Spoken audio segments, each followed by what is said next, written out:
Hi, boys and girls. Welcome back from spring break. I hope you had some fun times with your family. I hope you got a little fresh air and some exercise. Today I'm going to read the story, The Tiny Seed by Eric Carle. Eric Carle is the author. He's the person who wrote the words, and he is the illustrator, the person who drew his pictures. You might remember hearing the story about the very hungry caterpillar.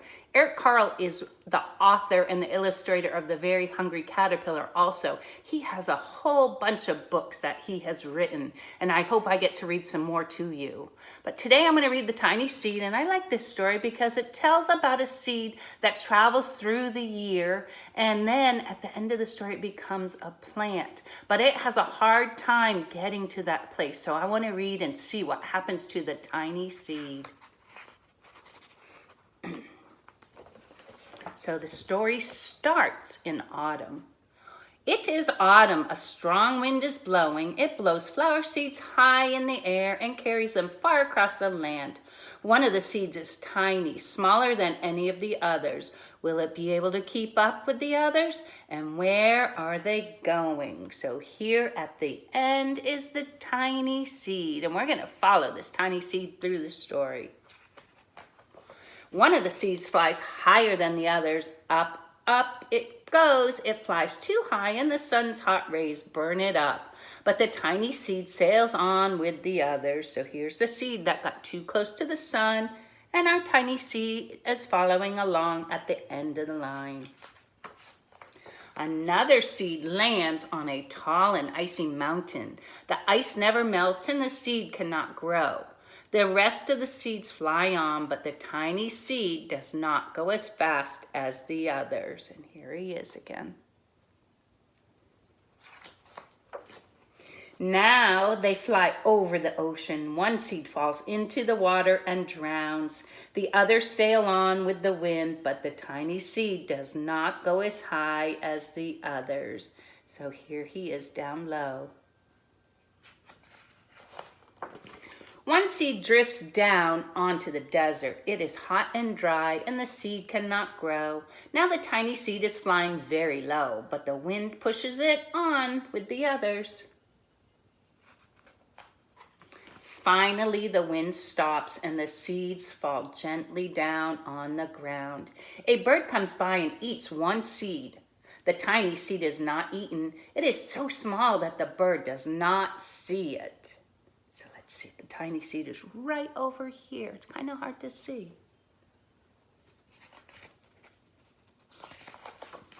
Now it is winter. So after autumn or fall comes winter.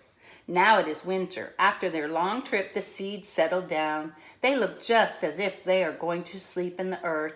Snow falls and covers them like a soft white blanket. A hungry mouse that also lives in the ground eats a seed for his lunch, but the tiny seed lies very still and the mouse does not see it.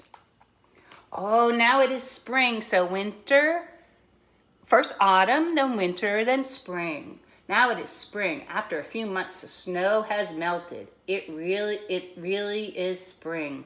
Birds fly by, the sun shines. Rain falls, the seeds grow so round and full that they start to burst open. Now they are not seeds anymore, they are plants. First they send roots down into the earth. Then the little stems and leaves begin to grow up toward the sun and air. There is another plant that grows much faster than the new little plants. It's a big fat weed, and it takes all the sunlight and the rain away from one of the small plants. So right here, this little plant's not getting rain and it's not getting sun. It's turning yellow, and the little plant dies. The tiny seed hasn't begun to grow yet. It will be too late. Hurry! But finally, it too starts to grow into a plant, and here it is right here. The warm weather also brings the children out to play. They too have been waiting for the sun in springtime. One child doesn't see the plant as he runs along, and oh, he breaks one. Now it cannot grow anymore. Uh-oh, it was an accident. The tiny plant that grew from the tiny seed is growing fast, but the neighbor grows even faster. Before the tiny plant has 3 leaves, the other plant has 7. And look, a bud. and now even a flower. But what is happening? First there are footsteps, then a shadow looms over them, then a hand reaches down and breaks off the flower.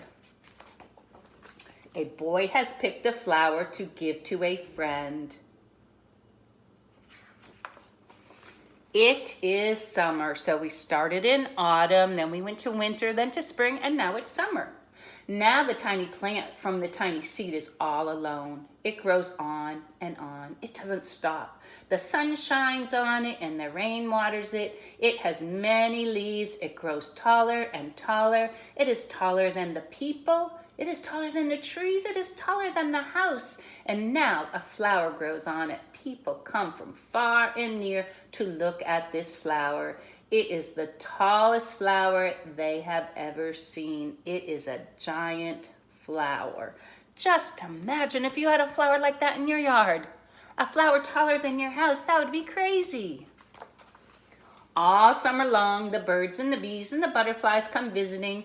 They have never seen such a big and beautiful flower. I love this illustration. This is always one of my favorites when I read this book. I love the colors that the illustrator used. Now it is autumn again. So we started in autumn and now we're all the way back to autumn. Now it is autumn again. The days grow shorter. The nights grow cooler and the wind carries yellow and red leaves past the flower. Some petals drop from the giant flower and they sail along with the bright leaves over the land and down to the ground. Oh, the wind blows harder. The flower has lost almost all its petals. It sways and it bends from the wind, but the wind grows stronger and shakes the flower. Once more, the wind shakes the flower, and this time the flower's seed pod opens. Out come many tiny seeds that quickly sail far away on the wind. That's just like at the beginning of the story, when the seeds popped out of the middle of the flower and they started blowing in the wind. And that's how the story ends. So the seed went from autumn to winter to summer to spring. It's important to remember that a story has a certain order or a certain sequence. So when we read our story, it's important to remember the story has the beginning, a middle, and an end. So that was the story of The Tiny Seed by Eric Carle. I hope you enjoyed this. I will see you soon. Bye.